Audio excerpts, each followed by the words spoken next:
The events of 69 CE clarified the shortcomings of the imperial system and foreshadowed events in 193 CE, also known as the year of 5 emperors, 238 CE, also known as the year of 6 emperors, and other similar chaotic transition periods filled with intrigue, assassinations, and wars.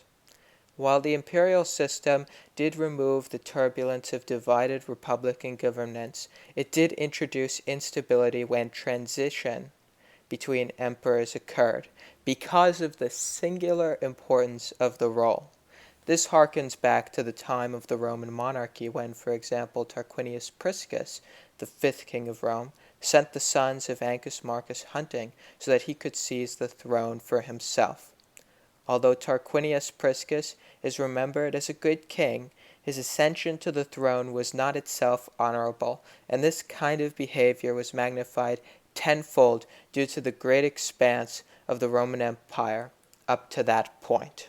Nero, who was emperor at that time, before 69 CE, was, unlike Tarquinius Priscus, not remembered favorably in history, although his early reign was considered stable due to the influence of his tutor Seneca the Younger and the Praetorian prefect Afrianius Burrus.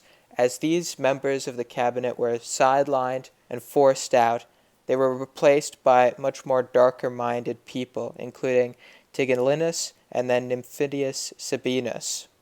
Some of the actions which caused a retribution towards Nero included the Great Fire of Rome, which occurred in 64 CE. Nero is said to have fiddled while Rome burned, and that he built his Domus Aurea, the Golden House, on the smoldering ashes. This did not really win him any awards in the public relations contest. He also persecuted the Christians in regard to that, which has an effect on his historical reputation as he is remembered as an antichrist. He had to deal with revolts in Britain and Judea. He even had a vain streak, participating in the Olympic Games and bribing the judges in order to win. He would participate in the theater and take roles that were very unseemly for an emperor, for someone who is supposed to be respected and beloved by all of the Roman people. This invited many rebellions against him, including the Pisonian conspiracy in 65 CE. This was a conspiracy against Nero's life led by the nobleman Calpurnius Piso. Eventually, these efforts were more successful, and Nero committed suicide in 68 CE, when one of them came very, very close to succeeding. As a result of the provincial system to handle newly incorporated colonies, the governors of those territories could obtain regional power platforms to catapult themselves into contention for the position of emperor.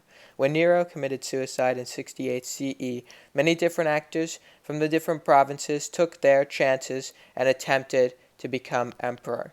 3 succeeded for a short time, but ultimately one emerged as the victor and established a new dynasty, the Flavian dynasty. Nero is, of course, at fault because his poor stewardship as emperor allowed for unrest and ensured that he lacked the prestige and respect necessary to provide for a peaceful transition of power. The map clearly indicates where each of the emperors gained their regional source of power. Galba was the governor of the province of Tarraconensis, which is a region in northern Spain. Otho, originally his lieutenant, was from a province called Lusitania, which encompasses most of modern-day Portugal. Vitellius was in charge of the Germanic regions, was the governor of the Germanic region, and Vespasian came from the east, specifically Judea and Egypt. When Galba first ascended to the throne, he had been the governor of Hispania Tarraconensis, and before that had a long and storied career in politics, having served as a praetor, a consul, basically every single position that you could name within the Roman system. He was essentially kind of like an elder statesman figure at the time. He was already 72 years old.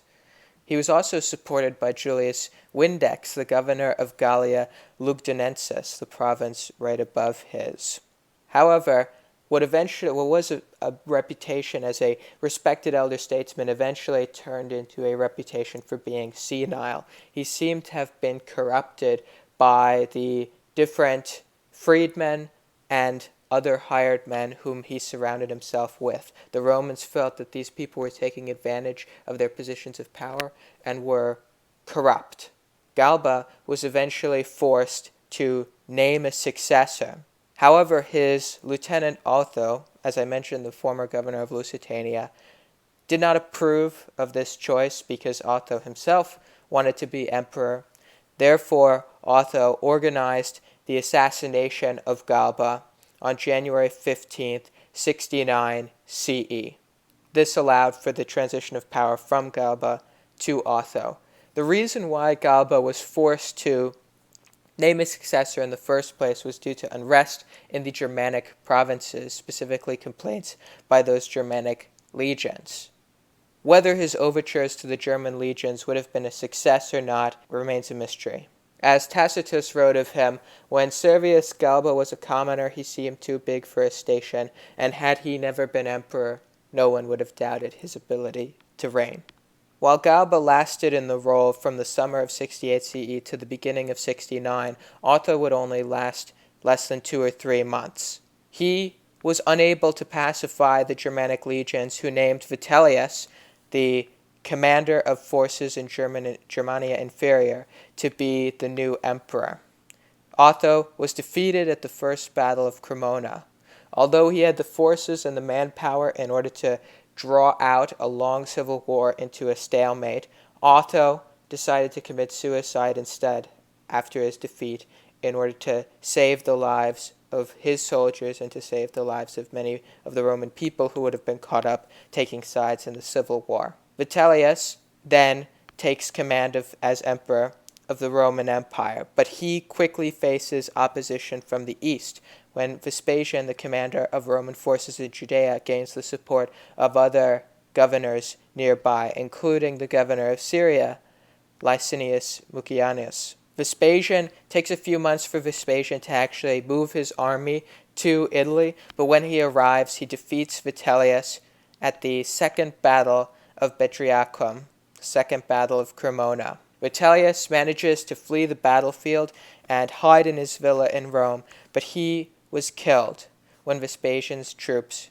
entered Rome. They found him in his house, they paraded him through the streets, and finally executed him. With the emergence of a clear victor and the destruction or amalgamation of other sources of power, Vespasian finally brought some stability to the Roman Empire for the duration of his dynasty, starting at the very end of 69 CE. Thank you for listening.